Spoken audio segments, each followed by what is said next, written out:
ನೋಡಿ, ಇವತ್ತಿನ ಈ ಒಂದು ವಿಡಿಯೋದಲ್ಲಿ ನಾವುಗಳು ಮನೆ ದಿಗ್ಬಂಧನ ಮಾಡುವ ಒಂದು ಕಾಳಿ ದೇವಿಯ ಮಂತ್ರವನ್ನು ಮತ್ತು ಪ್ರಯೋಗವನ್ನು ತಿಳಿದುಕೊಳ್ಳೋಣ. ನೋಡಿ, ನೀವು ವಾಸ ಮಾಡ್ತಕ್ಕಂತಹ ಮನೆ, ಫ್ಲಾಟ್, ಸೈಟ್ ಅಥವಾ ನೀವು ವ್ಯಾಪಾರ ವ್ಯವಹಾರ ಮಾಡ್ತಕ್ಕಂತಹ ಅಂಗಡಿ ಆಗಿರಬಹುದು, ಆಫೀಸ್ ಆಗಿರಬಹುದು, ಶೆಡ್ ಆಗಿರಬಹುದು, ಕಾರ್ಖಾನೆ ಆಗಿರಬಹುದು, ಅಂದರೆ ನೀವು ವಾಸ ಮಾಡ್ತಕ್ಕಂಥ ಸ್ಥಳ ಮನೆ ಅಥವಾ ನೀವು ವ್ಯಾಪಾರ ವ್ಯವಹಾರ ಮಾಡ್ತಕ್ಕಂತಹ ಸ್ಥಳ, ಇವುಗಳನ್ನು ನೀವೇ ಖುದ್ದು ಯಾವುದೇ ಮಂತ್ರವಾದಿಗಳ ಹತ್ರ ಹೋಗದೇನೆ ನಿಮ್ಮ ಮನೆಯನ್ನು ನೀವೇ ಯಾವ ರೀತಿ ದಿಗ್ಬಂಧನ ಮಾಡಿಕೊಂಡು ಸುರಕ್ಷಿತವಾಗಿ ನೀವು ಜೀವನ ಮಾಡೋದು ಯಾವ ರೀತಿ ಎಂಬುದರ ಬಗ್ಗೆ ನಾನು ಇವತ್ತಿನ ಈ ಒಂದು ವಿಡಿಯೋದಲ್ಲಿ ತಿಳಿಸ್ಕೊಡ್ತೀನಿ. ನೋಡಿ, ಸುಮಾರು ಜನಕ್ಕೆ ಸಮಸ್ಯೆ ಏನಂದರೆ ತಾವು ವಾಸ ಮಾಡ್ತಕ್ಕಂತಹ ಸ್ಥಳ ವಾಸ್ತು ಪ್ರಕಾರ ಸರಿ ಇಲ್ಲ, ಅಥವಾ ಆ ಮನೆಯಲ್ಲಿ ಭೂತ ಪ್ರೇತಗಳ ಕಾಟ ಇದ್ದರೆ, ಅಥವಾ ಆ ಒಂದು ಮನೆಯಲ್ಲಿ ಈ ಮಂತ್ರಗಳು ಮಾಟ ಮಂತ್ರ ಮಾಡಿ ವಾಮಾಚಾರ ಮಾಡಿ ಆ ಮನೆಯ ಒಳಗಡೆ ತಪ್ಪಿದ್ರೆ ಹೊರಗಡೆ ಏನಾದರೂ ಊತಿ ಇಟ್ಟಿದ್ರೆ, ನೀವು ಬಾಡಿಗೆಗೆ ಬರೋಕ್ಕಿಂತ ಮುಂಚೆ ಇದ್ರೂ ನೀವು ಬಂದ ಮೇಲೂ ಈ ಒಂದು ಪ್ರಯೋಗಗಳು ಆಗಿರಬಹುದು, ಅಥವಾ ನೀವು ಆ ಮನೆಗೆ ಅಥವಾ ಆ ಸ್ಥಳಕ್ಕೆ ಬರೋಕ್ಕಿಂತ ಮುಂಚೆನೇ ಮೊದಲೇ ಪ್ರಯೋಗಗಳು ಆಗಿರಬಹುದು.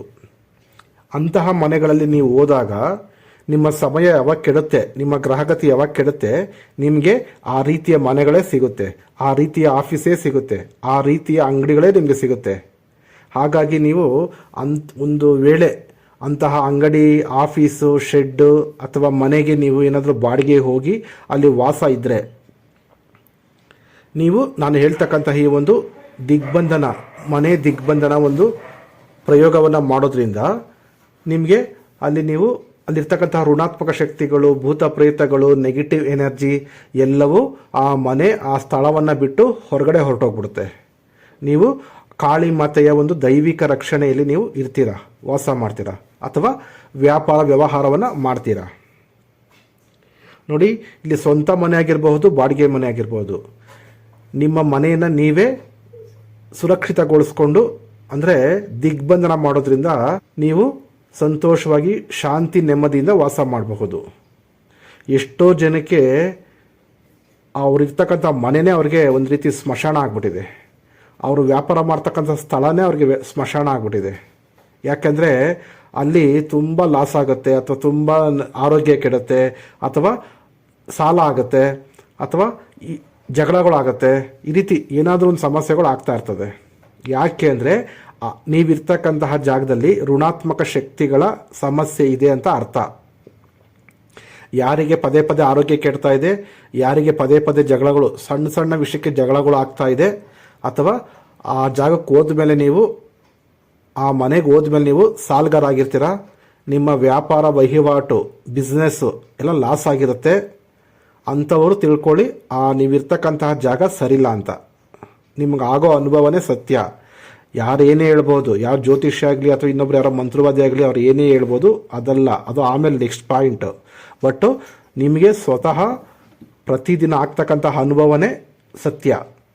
ಹಾಗಾಗಿ ಈ ರೀತಿ ಏನಾದರೂ ನಿಮಗೆ ಅನುಭವಗಳು ಆಗ್ತಾ ಇದ್ರೆ, ಸಮಸ್ಯೆಗಳು ಆಗಿದ್ರೆ, ನೀವು ಯಾವುದೇ ಮಂತ್ರವಾದಿಗಾಗಲಿ ಅಥವಾ ಯಾವುದೇ ಪಂಡಿತರಿಗಾಗಲಿ ಅಥವಾ ಯಾವುದೇ ವಿದ್ವಾಂಸರಿಗಾಗಲಿ ಜ್ಯೋತಿಷಿಗಳಿಗಾಗಲಿ ₹1000 ದುಡ್ಡು ಕೊಟ್ಟು ಸುಮ್ಮನೆ ಹಣ ಟೈಮ್ ಎರಡನ್ನ ವೇಸ್ಟ್ ಮಾಡ್ಕೊಳ್ಳೋ ಬದಲು ನಾನು ಹೇಳ್ತಕ್ಕಂಥ ಈ ಒಂದು ಸಿಂಪಲ್ ಆಗಿರ್ತಕ್ಕಂಥ ಒಂದು ಸಾಧನೆ, ಇದು ಪ್ರಯೋಗ, ಇದನ್ನು ನೀವೇ ನಿಮ್ಮ ಮನೆಗೆ ಪ್ರಯೋಗ ಮಾಡಿಕೊಳ್ಬಹುದು.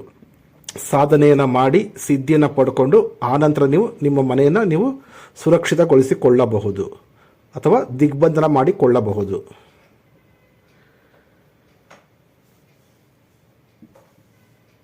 ನೋಡಿ, ಈ ಒಂದು ಸಾಧನೆಗೆ ಬೇಕಾಗಿರ್ತಕ್ಕಂತಹ ವಸ್ತುಗಳು, ಸಾಮಗ್ರಿಗಳ ಬಗ್ಗೆ ತಿಳಿಸ್ತೀನಿ. ಫಸ್ಟ್ ತಿಳ್ಕೊಳ್ಳಿ.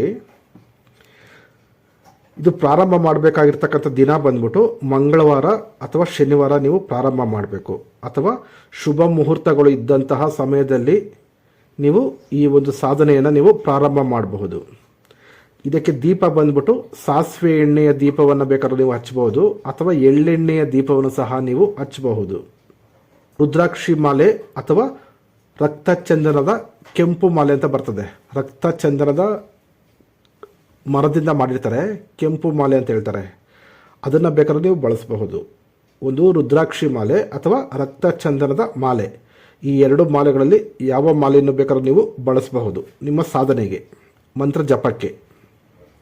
ಹಾಗೆ ವ್ರತ ಬಂದ್ಬಿಟ್ಟು 11 ದಿನ ಬೇಕಾದ್ರೂ ವ್ರತ ಮಾಡ್ಬೋದು, ಅಥವಾ 21 ದಿನಗಳ ಕಾಲ ಸಹ ಈ ಒಂದು ಸಾಧನೆಯ ವ್ರತವನ್ನು ನೀವು ಮಾಡಬಹುದು. ಸಮಯ ಬಂದ್ಬಿಟ್ಟು ರಾತ್ರಿ 9 ಗಂಟೆಯ ನಂತರ ನೀವು ಪ್ರಾರಂಭ ಮಾಡಬೇಕಾಗತ್ತೆ. ದಿಕ್ಕು, ಈ ಸಾಧನೆಗೆ ದಿಕ್ಕು ಬಂದ್ಬಿಟ್ಟು ಉತ್ತರ ದಿಕ್ಕು ಅಥವಾ ಪಶ್ಚಿಮ ದಿಕ್ಕು. ನಿಮ್ಮ ಮುಖ ಉತ್ತರವನ್ನು ನೋಡಬೇಕು ಅಥವಾ ಪಶ್ಚಿಮವನ್ನು ನೋಡಬೇಕಾಗತ್ತೆ.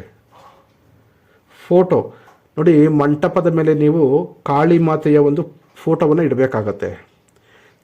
ಹಾಗೆ ನಿಮ್ಮ ಗುರುಗಳ ಫೋಟೋವನ್ನು ನೀವು ಇಡಬಹುದು. ಹಾಗೆ ಜೊತೆಗೆ ನಿಮ್ಮ ಇಷ್ಟ ದೇವರಿದ್ರೆ ಆ ದೇವರ ಫೋಟೋನು ಸಹ ಇಡಬಹುದು. ಕೆಲವರು ಮನೆಯಲ್ಲಿ ಕಾಳಿ ಮಾತೆ ಫೋಟೋ ಇರೋದಿಲ್ಲ, ಅಂಥವರು ಪಾರ್ವತಿ ದೇವಿಯ ಒಂದು ಫೋಟೋವನ್ನು ಇಟ್ಟು ಈ ಒಂದು ಸಾಧನೆಯನ್ನು ಮಾಡಬಹುದು.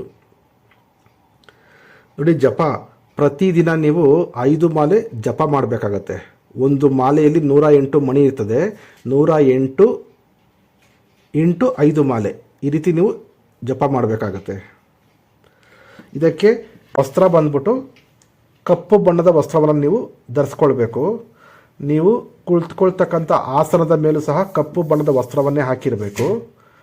ಹಾಗೆ ಮಂಟಪ, ನೀವು ಪೂಜೆ ಮಾಡ್ತಕ್ಕಂತಹ ಮಂಟಪದ ಮೇಲೂ ಸಹ ನೀವು ಕಪ್ಪು ಬಣ್ಣದ ಒಂದು ವಸ್ತ್ರವನ್ನು ಹಾಕಿ ಆ ಮಂಟಪದ ಮೇಲೆ ಫೋಟೋವನ್ನು ಇಟ್ಟು, ಕಳಸವನ್ನು ಇಟ್ಟು, ನೈವೇದ್ಯವನ್ನು ಇಟ್ಟು ನೀವು ಪೂಜೆಯನ್ನು ಮಾಡಬೇಕಾಗತ್ತೆ. ನೋಡಿ, ಇಲ್ಲಿ ನೈವೇದ್ಯ ಬಂದ್ಬಿಟ್ಟು ನಿಮ್ಗೇನು ಇಷ್ಟನೋ ಅದನ್ನು ಇಡಬಹುದು, ಅಥವಾ 2 ಪೇಡ ತಂದು ಇಡಬೇಕಾಗತ್ತೆ. ಜೊತೆಗೆ ಒಂದು ಪಾನ್ ಬೀಡ, ಅಂದರೆ ಸ್ವೀಟ್ ಪಾನ್ ಬರುತ್ತೆ, ಆ ಪಾನ್ ಬೀಡನ ಒಂದು ತಂದು ಇಡಬೇಕಾಗತ್ತೆ ನೈವೇದ್ಯಕ್ಕೆ. ಪ್ರತಿದಿನ ನೀವು ಇದನ್ನಿಟ್ಟು ತೆಗೆದು ನೀವೇ ಸೇವಿಸಬೇಕಾಗತ್ತೆ. ಕೆಂಪು ಬಣ್ಣದ ಹೂಗಳನ್ನು ನೀವು ಈ ಒಂದು ಪೂಜೆಗೆ ಬಳಸಬೇಕಾಗತ್ತೆ. ಇಷ್ಟು ಒಂದು ಸಾಧನೆಯ ಕ್ರಮ. ಈಗ ಸಾಮಗ್ರಿಗಳು ಹೇಳ್ತೀನಿ ನೋಡಿ. ಇದಕ್ಕೆ ಒಂದು 9 ನಿಂಬೆಹಣ್ಣು ಬೇಕು. ನಿಂಬೆಹಣ್ಣು ಚೆನ್ನಾಗಿರಬೇಕು, ಹಳದಿ ಬಣ್ಣದ ಗಾತ್ರದಲ್ಲಿ ದಪ್ಪ ಇರ್ತಕ್ಕಂತಹ 9 ನಿಂಬೆಹಣ್ಣು ಬೇಕಾಗತ್ತೆ. 4 ಮೊಳೆ ಬೇಕಾಗತ್ತೆ. ಆಮೇಲೆ ಕೆಂಪು ದಾರದ ಒಂದು ಉಂಡೆ ಬೇಕಾಗುತ್ತೆ. 9 ನಿಂಬೆಹಣ್ಣು, 8 ಮೊಳೆ ಅಥವಾ 4 ಮೊಳೆ, ಆಮೇಲೆ ಕೆಂಪು ಬಣ್ಣದ ದಾರ. ಇಷ್ಟು ಬೇಕಾಗಿರ್ತಕ್ಕಂಥ ಸಾಮಗ್ರಿಗಳು. ನೋಡಿ, ನೀವು ಈಗ ಸಾಧನೆ ಬಗ್ಗೆ ಹೇಳ್ತೀನಿ, ತಿಳ್ಕೊಳ್ಳಿ. ಈಗ ನೀವು ಸ್ನಾನಾದಿಗಳನ್ನು ಮುಗಿಸ್ಕೊಂಡು ಬಂದ್ಬಿಟ್ಟು ನಿಮ್ಮ ದೇವರ ಕೋಣೆಯಲ್ಲಿ ಅಥವಾ ನಿಮ್ಮ ಏಕಾಂತ ಕೋಣೆಯಲ್ಲಿ ಈ ಒಂದು ಸಾಧನೆಯನ್ನು ನೀವು ಪ್ರಾರಂಭ ಮಾಡಿ. ಈಗ ಸ್ನಾನಾದಿಗಳನ್ನು ಮುಗಿಸ್ಕೊಂಡು ಬಂದಿದ್ದೀರಾ, ನೀವು ತಂದಿರ್ತಕ್ಕಂಥ ಐಟಮ್ಸ್ಗೆ ಎಲ್ಲ ಸಾಮಗ್ರಿಗಳಿಗೂ ಫಸ್ಟು ಶುಚಿ ಮಾಡಬೇಕು. ಗಂಗಾ ಜಲದಿಂದ ಶುಚಿ ಮಂತ್ರ ಬರುತ್ತೆ, ಅದನ್ನು ಹೇಳ್ತಾ, ಅಥವಾ ಗೊತ್ತಿಲ್ಲ ಅಂದರೆ ನಾನು ತಂದಿರ್ತಕ್ಕಂಥ ಎಲ್ಲ ವಸ್ತುಗಳು ಅಪವಿತ್ರತೆ ಎಲ್ಲ ಹೋಗಿ ಪವಿತ್ರವಾಗಲಿ ಅಂತ ಅಂದ್ಬಿಟ್ಟು ಬೇಡಿಕೊಂಡು ನೀರನ್ನು ಚಿಮುಕಿಸ್ಬೇಕು, ಶುದ್ಧೀಕರಣ ಮಾಡಿಕೊಳ್ಬೇಕು. ಮಾಡಿಕೊಂಡು ದೀಪ ಹಚ್ಚಿ, ಕಳಸ ಇಟ್ಟು, ನೈವೇದ್ಯವನ್ನು ಇಟ್ಟು ಪೂಜೆಯನ್ನು ಮಾಡಬೇಕಾಗತ್ತೆ. ಅರಿಶಿನ, ಕುಂಕುಮ, ಹೂವು, ಅದು ಏನೇನಿದೆಯೋ ಎಲ್ಲವನ್ನು ಇಟ್ಟು ಪಂಚೋಪಚಾರ ಪೂಜೆಯನ್ನು ನೀವು ಮಾಡಬೇಕಾಗತ್ತೆ. ಪೂಜೆ ಎಲ್ಲ ಆದಮೇಲೆ ನೀವು ಆಸನಕ್ಕೆ ನಮಸ್ಕಾರ ಮಾಡಿ ಆಸನದ ಮೇಲೆ ಕೂತ್ಕೊಂಡು ಈಗ ನೀವು ಜಪವನ್ನು, ಮಂತ್ರ ಜಪವನ್ನು ನೀವು ಪ್ರಾರಂಭ ಮಾಡಬೇಕಾಗತ್ತೆ. ನೋಡಿ, ಈಗ ಪೂಜೆ ಎಲ್ಲ ಮುಗಿದ ಮೇಲೆ ಈಗ ಮಂತ್ರ ಜಪವನ್ನು ನೀವು ಮಾಡಬೇಕಾಗತ್ತೆ. ಮೊದಲಿಗೆ ನೀವು ಗಣಪತಿಯ ಮಂತ್ರವನ್ನು ನೀವು ಜಪ ಮಾಡಬೇಕಾಗತ್ತೆ.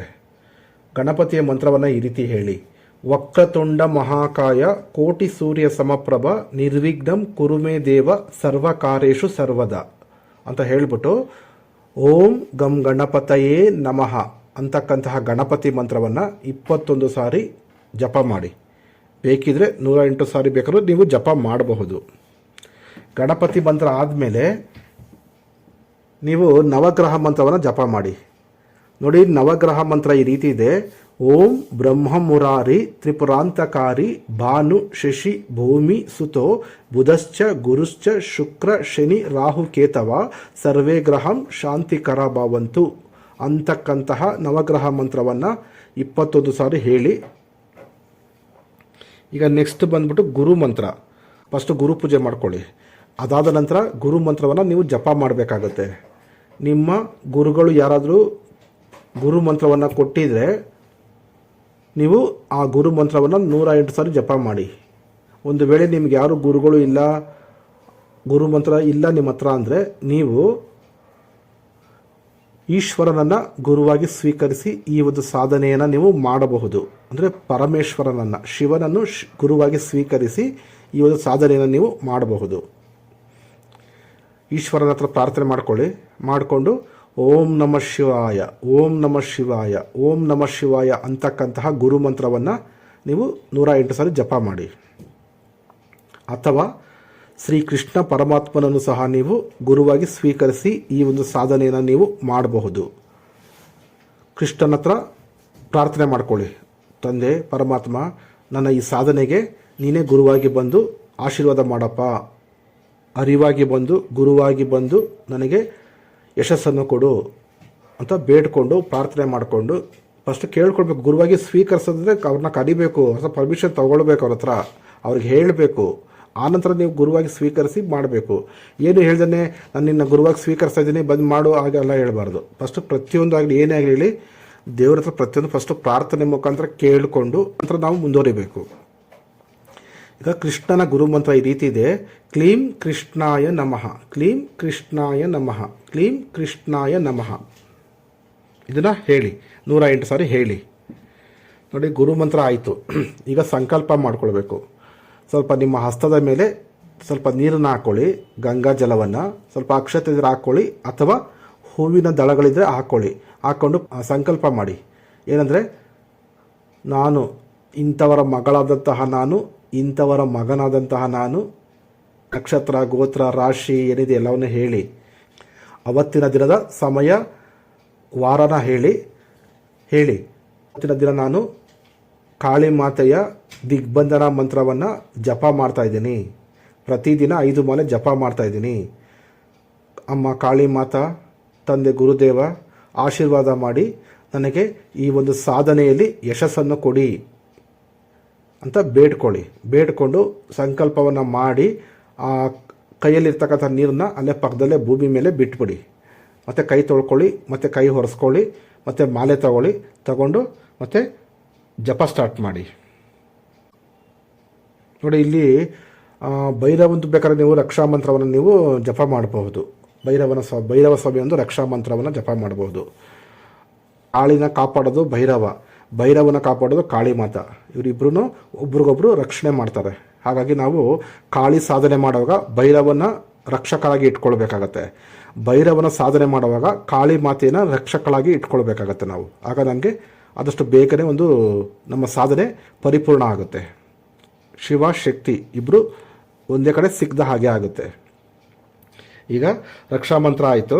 ಆದಮೇಲೆ ಸರ್ವಾರ್ಥ ಸಿದ್ಧ ಶಾಬರ ಮಂತ್ರ, ಇದನ್ನು ನೀವು 21 ಸಾರಿ ಜಪ ಮಾಡಿ. ನೀವು ಯಾವುದೇ ಶಾಬರ ಮಂತ್ರಗಳನ್ನು ಜಪ ಮಾಡೋಕ್ಕಿಂತ ಮುಂಚೆ ಈ ಸರ್ವಾರ್ಥ ಸಿದ್ಧ ಶಾಬರ ಮಂತ್ರವನ್ನು 21 ಸಾರಿ ನೀವು ಜಪ ಮಾಡಲೇಬೇಕು. ಆಗ ನಿಮಗದು ಬೇಗನೆ ಸಿದ್ಧಿ ಆಗುತ್ತೆ. ಈ ರೀತಿ ಇದೆ ಮಂತ್ರ: ಗುರು ಸಟ್ ಗುರು ಹೈ ವೀರ್, ಗುರು ಸಾಹಬ್ ಸುಮರೋ ಬಡಿ ಬಾತ್, ಸಿಂಗಿ ಟೋರೋ ಒನ್ ಕಹೋ, ಮನ್ ನಾವೋ ಕರ್ತಾರ್, ಸಕಲ್ ಗುರುನ್ ಕಾ ಹರ್ ಬಜೆ, ಗಟ್ಟಾ ಪಕರ್ ಉಟ್ ಜಾಗ್, ಚೇತ್ ಸಂಬಾರ್ ಶ್ರೀ ಪರಂ ಹಂಸ್. ಈ ಒಂದು ಮಂತ್ರವನ್ನು ಸರ್ವಾರ್ಥ ಸಿದ್ಧ ಶಾಬರ ಮಂತ್ರವನ್ನು 21 ಸಾರಿ ಹೇಳಿ. ಎಲ್ಲ ಆದಮೇಲೆ ನೀವೀಗ ಮೂಲ ಮಂತ್ರ ಈ ರೀತಿ ಇದೆ ನೋಡಿ. ಮೂಲ ಮಂತ್ರವನ್ನು ನೀವು ಪ್ರತಿದಿನ 5 ಮಾಲೆ ಜಪ ಮಾಡಬೇಕಾಗತ್ತೆ. ನೋಡಿ, ಈ ರೀತಿ ಇದೆ: उत्तराखंड की काली उत्तर को बांध, पूरब को बांध, पश्चिम को बांध, दक्षिण को बांध, आगे बांध, पीछे बांध, घर की चारों कोने बांध, मेरी बांधी ना बांधे तो काली मई की फिरे दुआई. ನೋಡಿ, ಇಲ್ಲಿ ಕಾಳಿ ಮಾತೆ ಹತ್ರ ಕೇಳ್ಕೊಳ್ಳೋದು, ಮತ್ತು ಕಾಳಿ ಮಾತೆ ಮೇಲೇ ಆಣೆ ಪ್ರಮಾಣ ಮಾಡ್ಕೋದು. ಅಮ್ಮ ತಾಯಿ, ನಾನು ವಾಸ ಮಾಡ್ತಕ್ಕಂಥ ಸ್ಥಳದ ಉತ್ತರ ದಿಕ್ಕನ್ನು ಬಂಧಿಸು, ದಕ್ಷಿಣ ದಿಕ್ಕನ್ನು ಬಂಧಿಸು, ಪೂರ್ವ ದಿಕ್ಕನ್ನು ಬಂಧಿಸು, ಪಶ್ಚಿಮ ದಿಕ್ಕನ್ನು ಬಂಧಿಸು. ನಾನು ವಾಸ ಮಾಡ್ತಕ್ಕಂತಹ 4 ಮೂಲೆ, ಮನೆಯ 4 ಮೂಲೆಯಲ್ಲೂ ಸಹ ನೀನು ಬಂಧನ ಮಾಡು, ಸುತ್ತಲೂ ಬಂಧನ ಮಾಡು. ಈ ರೀತಿ ನೀನೇನಾದರೂ ಬಂಧನ ಮಾಡಿಕೊಟ್ಟು ನನಗೆ ಸಹಾಯ ಮಾಡಿಲ್ಲ ಅಂದರೆ ನಿನ್ನ ಮೇಲೆ ಆಣೆ, ಕಾಳಿ ಮೇಲೇ ಆಣೆ ಅಂತ ಅಂದ್ಬಿಟ್ಟು ಈ ಮಂತ್ರದ ಅರ್ಥ. ಹಾಗಾಗಿ ತುಂಬ ಪವರ್ಫುಲ್ ಆಗಿರ್ತಕ್ಕಂತಹ ಮಂತ್ರ ಇದು. ನೀವು ಸಿಂಪಲಾಗಿ ಪ್ರತಿದಿನ ಇದನ್ನು ಇಷ್ಟು ಹೇಳಿದ್ರೆ ನಿಮ್ಮ ಮನೆ, ನಿಮ್ಮ ಆಫೀಸು, ನಿಮ್ಮ ಅಂಗಡಿ, ನಿಮ್ಮ ಶೆಡ್ಡು ಪ್ರತಿಯೊಂದು ದಿಗ್ಬಂಧನ ಆಗಿಬಿಡ್ತದೆ. ಆಗ ಯಾರೇನೇ ಮಾಟ ಮಂತ್ರ, ಪೀಡೆ, ಪಿಶಾಚಿಗಳು, ಭೂತ ಪ್ರೇತಗಳು ಯಾವುದು ಸಹ ಹೊರಗಡೆ ಎಂಟ್ರಿ ಆಗಲ್ಲ. ಅಷ್ಟು ಪವರ್ಫುಲ್ ಆಗಿರ್ತಕ್ಕಂಥ ಮಂತ್ರ ಇದು. ಈ ಮೂಲ ಮಂತ್ರವನ್ನು ನೀವು 5 ಮಲೆ ಜಪ ಮಾಡಿ. ಮೂಲ ಮಂತ್ರ ಜಪ ಎಲ್ಲ ಆಯಿತು. ಇದಾದ ಮೇಲೆ ನೀವು ಕರ್ಪೂರದಿಂದ ಆರತಿಯನ್ನು ಮಾಡಿ.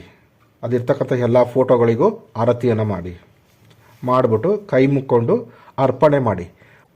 ಅರ್ಪಣೆ ಅಂದರೆ ನೀವು ಏನೇನು ಪೂಜೆ ಮಾಡಿದ್ದೀರಾ, ಏನೇನು ಮಾಡಿದ್ದೀರಾ ಇಲ್ಲಿ ಗಂಟ ಅದನ್ನು ಅರ್ಪಿಸೋದು ದೇವರಿಗೆ, ಪರಮಾತ್ಮನಿಗೆ ಹೇಳಿ, ಅಮ್ಮ ಮಾತಾ, ಕಾಳಿ ಮಾತಾ, ನಾನು ಮಾಡಿರ್ತಕ್ಕಂಥ ಇವತ್ತಿನ ಈ ಒಂದು ಪೂಜೆಯನ್ನು ಸ್ವೀಕರಿಸು ತಾಯಿ, ನೈವೇದ್ಯವನ್ನು ಸ್ವೀಕರಿಸು, ಪಾನೀಯವನ್ನು ಸ್ವೀಕರಿಸು, ಪೂಜೆಯನ್ನು ಸ್ವೀಕರಿಸು, ಮಂತ್ರ ಜಪವನ್ನು ಸ್ವೀಕರಿಸಿ ನನಗೆ ಸಿದ್ಧಿ ಮಾಡಿಕೊಡು ಅಂತ ಕೇಳ್ಕೊಳ್ಳಿ.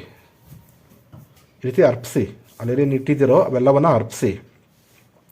ಅರ್ಪಣೆ ಆದಮೇಲೆ ನಂತರ ನೀವು ಕ್ಷಮಾ ಪ್ರಾರ್ಥನೆ ಮಾಡಬೇಕು. ಅಂದರೆ ಮಾತಾ, ನಾನು ಮಾಡಿರ್ತಕ್ಕಂಥ ಇವತ್ತಿನ ಈ ಒಂದು ಪೂಜೆನಲ್ಲಿ, ಇವತ್ತಿನ ಈ ಒಂದು ಸಾಧನೆಯಲ್ಲಿ ಏನಾದರೂ ಒಪ್ಪು ತಪ್ಪುಗಳಾಗಿದ್ದರೆ, ಲೋಪದೋಷಗಳಾಗಿದ್ದರೆ, ಅಂಟು ಮುಂಟುಗಳಾಗಿದ್ದರೆ ದಯಮಾಡಿ ಕ್ಷಮಿಸು ಮಾತಾ ಅಂತ ಬೇಡ್ಕೊಳ್ಳಿ. ಕ್ಷಮಾ ಪ್ರಾರ್ಥನೆ ಬೇಡ್ಕೊಂಡು ನೀವು ನಿಮ್ಮ ಪೂಜೆಯನ್ನು ಮುಗಿಸಿ.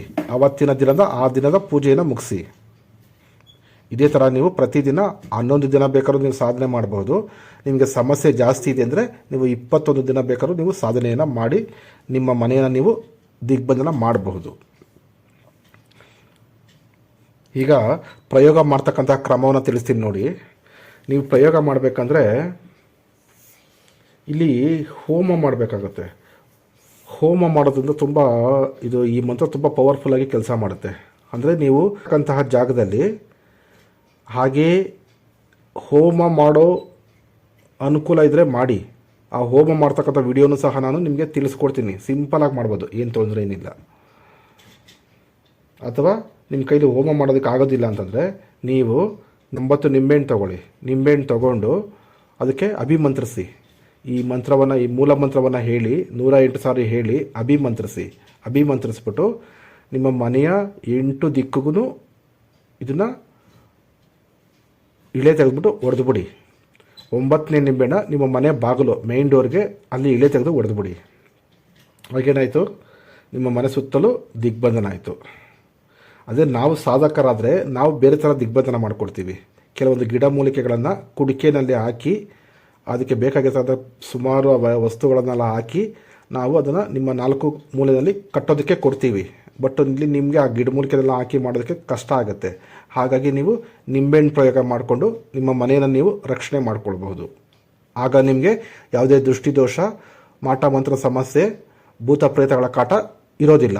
ನೀವು ಅಲ್ಲಿ ನೆಮ್ಮದಿಯಾಗಿ ಸಂತೋಷವಾಗಿ ಆರೋಗ್ಯವಾಗಿ ಜೀವನ ಮಾಡಬಹುದು. ಈಗ ಹೋಮ ಮಾಡೋ ಪ್ರಯೋಗ ಯಾವ ರೀತಿ ಅಂತಂದರೆ ನೋಡಿ, ಈ ಅಂಗಡಿನಲ್ಲಿ ಸಿಗುತ್ತೆ ಹವನ್ ಸಾಮಗ್ರಿ ಅಂತ ಸಿಗುತ್ತೆ. ಅದು ನಿಮಗೆ ನಾನು ಬೇರೆ ವಿಡಿಯೋಗಳಲ್ಲಿ ತೋರಿಸಿದ್ದೀನಿ. ಹವನ್ ಸಾಮಗ್ರಿ ತೊಗೊಂಬನ್ನಿ, ಒಂದು ಹೋಮ ಕುಂಡವನ್ನು ರಚನೆ ಮಾಡ್ಕೊಳ್ಳಿ. ಅದು ಸಿಗುತ್ತೆ ನಿಮಗೆ, ಚಿಕ್ಕದೊಂದು ಹೋಮ ಕುಂಡ ಸಿಗುತ್ತೆ. ಆ ಹೋಮ ಕುಂಡಕ್ಕೆ ಈ ಮಾವಿನ ಸೌದೆಗಳನ್ನು ನೀವು ಬಳಸಬೇಕಾಗತ್ತೆ. ಬೇರೆ ಯಾವುದೇ ಸೌದೆಗಳನ್ನು ನೀವು ಬಳಸೋ ಹಾಗಿಲ್ಲ. ಮಾವಿನ ಕಡ್ಡಿಯ ಸೌದೆಗಳನ್ನು ನೀವು ಬಳಸಬೇಕಾಗತ್ತೆ. ಮಾವಿನ ಕಡ್ಡಿಯ ಸೌದೆಗಳನ್ನು ಹೋಮಕುಂಡದಲ್ಲಿ ಹಾಕಿ ಕರ್ಪೂರವನ್ನು ಹಚ್ಚಿ ಅಗ್ನಿಯನ್ನು ಪ್ರಜ್ವಲಿಸಿ. ಆಗ ನೀವು ಈ ಮೂಲ ಮಂತ್ರವನ್ನು, ಒಂದು ಮಂತ್ರವನ್ನು ಹೇಳೋದು, ಆ ಹೋಮಕುಂಡಕ್ಕೆ 1 ಚಿಟಿಕೆ ಈ ಹವನ್ ಸಾಮಗ್ರಿಯನ್ನು ಹಾಕೋದು. ಒಂದು ಮೂಲ ಮಂತ್ರವನ್ನು 1 ಸಾರಿ ಹೇಳೋದು, ಸ್ವಲ್ಪ ಹವನ್ ಸಾಮಗ್ರಿಯನ್ನು ಆ ಬೆಂಕಿಗೆ, ಹೋಮಕುಂಡಕ್ಕೆ ಹಾಕೋದು. ಈ ರೀತಿ ಮಾಡ್ತಾ ಮಾಡ್ತಾ ನೀವು 108 ಸಾರಿ ನೀವು ಮಾಡಬೇಕಾಗತ್ತೆ. 108 ಮಂತ್ರವನ್ನು ಹೇಳಿ 108 ಸಾರಿ ನೀವು ಹವನ್ ಸಾಮಗ್ರಿಯನ್ನು ನೀವು 108 ಸಾರಿ ನೀವು ಹವನ್ ಸಾಮಗ್ರಿನ ಹವನ್ ಕುಂಡಕ್ಕೆ ನೀವು ಹಾಕಬೇಕಾಗತ್ತೆ. ಈ ರೀತಿ ನೀವು ಮಾಡಿದ್ರೆ ಇದೇ ಹೋಮ ಆಗುತ್ತೆ. ಸಿಂಪಲ್ ಹೋಮ ಇದು. ಈ ರೀತಿ ಮಾಡ್ಕೊಳ್ಳಿ.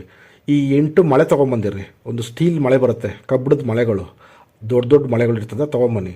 ಆ ಮಳೆಗಳನ್ನು ಈ ಹೋಮ ಕುಂಡದಲ್ಲಿ ಹಾಕಿರಿ.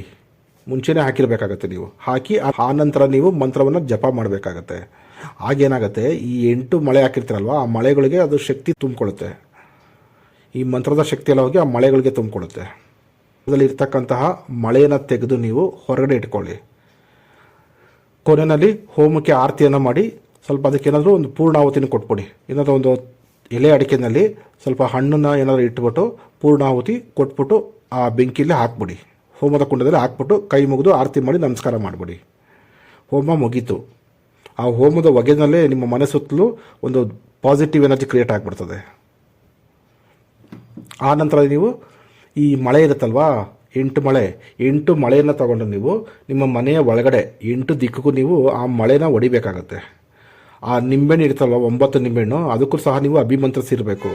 ನಿಂಬೆಹಣ್ಣು ಸೇರಿಸಿ ಈ ಮಳೆಯನ್ನು ನೀವು 8 ಮೂಲೆಗೆ, ಉತ್ತರ, ದಕ್ಷಿಣ, ಪೂರ್ವ, ಪಶ್ಚಿಮ, ಈಶಾನ್ಯ, ನೈಋತ್ಯ, ವಾಯುವ್ಯ, ಆಗ್ನೇಯ, ಈ ಥರ 8 ಮೂಲೆಗೂ ಸಹ ನೀವು ನಿಂಬೆಹಣ್ಣು ಸೇರಿಸಿ ಆ ಮಳೆಯನ್ನು ನೀವು ಹೊಡಿಬೇಕಾಗತ್ತೆ. 8 ಮೂಲೆಗೆ ಹೊಡೆಯೋಕ್ಕಾಗಲಿಲ್ಲ ಅಂದರೆ ಅಟ್ಲೀಸ್ಟ್ 4 ಮೂಲೆಗಾದರೂ ನೀವು ಹೊಡಿಬೇಕಾಗತ್ತೆ. ಉತ್ತರ, ದಕ್ಷಿಣ, ಪೂರ್ವ, ಪಶ್ಚಿಮಕ್ಕಾದ್ರೂ ನೀವು ನಿಮ್ಮ ಮನೆಯನ್ನು ನೀವು ಬಂಧಿಸ್ಬೋದು, ದಿಗ್ಬಂಧನ ಮಾಡ್ಬೋದು. 9 ದಾರವನ್ನು ನೀವು ನಿಮ್ಮ ಮನೆಯ ಒಳಗಡೆ ಮಳೆಯಿಂದ ಮಳೆಗೆ, ಉತ್ತರದಿಂದ ಪೂರ್ವಕ್ಕೆ, ಪೂರ್ವದಿಂದ ದಕ್ಷಿಣಕ್ಕೆ, ದಕ್ಷಿಣದಿಂದ ಪಶ್ಚಿಮಕ್ಕೆ ಮತ್ತು ಪಶ್ಚಿಮದಿಂದ ಉತ್ತರಕ್ಕೆ, ಈ ರೀತಿ ನಿಮ್ಮ ಮನೆಯ 4 ಸುತ್ತಲೂ ಅದನ್ನು ದಾರವನ್ನು ನೀವು 9 ದಾರ ಆದರೂ ಕಟ್ಟಿ ಅಥವಾ 7 ದಾರ ಆದರೂ ಕಟ್ಬಿಟ್ಟು ಸುತ್ತಲೂ ನೀವು ದಿಗ್ಬಂಧನ ಮಾಡ್ಕೊಂಬಿಡಿ. ಮಾಡಿಕೊಂಡು ನೀವು ನಿಮ್ಮ ಮನೆಗಳನ್ನು, ನಿಮ್ಮ ಆಫೀಸ್ಗಳನ್ನು, ಕಾರ್ಖಾನೆಗಳನ್ನು, ಅಂಗಡಿಗಳನ್ನು, ಶೆಡ್ಗಳನ್ನು ನೀವು ದಿಗ್ಬಂಧನ ಮಾಡಿ ಇಟ್ಕೊಳ್ಬಿಡಿ. ಆಗೇನಾಗುತ್ತೆ, ಕಾಳಿ ಮಾತೆಯ ಒಂದು ಅನುಗ್ರಹ, ಆಶೀರ್ವಾದ, ಶಕ್ತಿ ಆ ನಿಮ್ಮ ಮನೆಯ ಸುತ್ತಲೂ ಇರುತ್ತೆ. ಆಗ ಯಾರು ಯಾವುದೇ ಮಾಟ ಮಂತ್ರ ಮಾಡಿದ್ರು, ಕಣ್ಣು ದೃಷ್ಟಿ ಹಾಕಿದ್ರೂ ಏನು ಸಹ ತಗಲೋದಿಲ್ಲ. ಆ ನಂತರ ಯಾವುದೇ ಭೂತ ಪ್ರೇತ ಪಿಶಾಚಿಗಳು ನಿಮ್ಮ ಮನೆ ಒಳಗಡೆ ಎಂಟ್ರಿ ಆಗೋದಿಲ್ಲ. ಇಷ್ಟು ಪ್ರಯೋಗದ ಕ್ರಮ.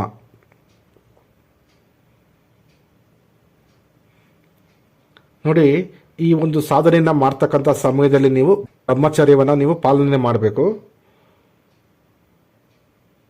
ಸಾತ್ವಿಕ ಆಹಾರವನ್ನು ಸೇವನೆ ಮಾಡಬೇಕು.